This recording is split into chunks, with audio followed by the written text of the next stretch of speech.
Audio Jungle.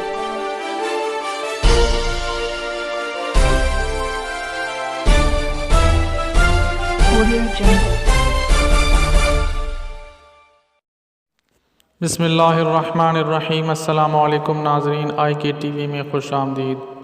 ناظرین، people party کے chairman Bilawal Bhutto نے کہا ہے کہ جنہوں نے گیلانی کو نااہل کروایا انہی کے ووٹوں سے ہم گیلانی کو پارلیمنٹ میں لے آئے۔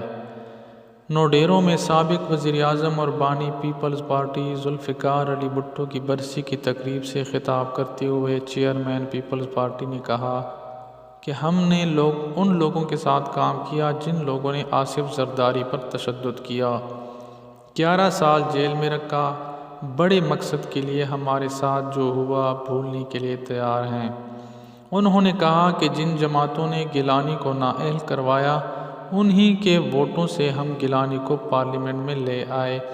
ان کا کہنا تھا کہ پیپلز پارٹی چاہتی ہے کہ اپوزیشن کی سیاسی جماعتیں مل کر برابری اور عزت کے ساتھ کام کریں۔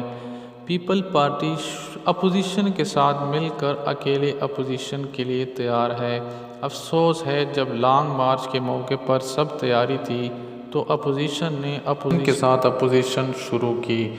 ناظرین، واضح رہے کہ پیپلز پارٹی اور نون لیگ کے درمیان اختلاف اس وقت سامنے آئے جب پیپل پارٹی نے اپوزیشن اتحاد پی ڈی ایم کے فیصلے کے برخلاف سینٹ میں اپنے امیدوار یوسف رضا گیلانی کو قائد حزب اختلاف منتخب کروایا۔ پی ڈی ایم کی بڑی جماعت نون لیگ نے پیپل پارٹی کو آڑے ہاتھوں لیتے ہوئے تنقید کا نشانہ بنایا، جس کے بعد پیپلز پارٹی کی جانب سے بھی نون لیگ کو سلیکٹڈ قرار دیا گیا تھا۔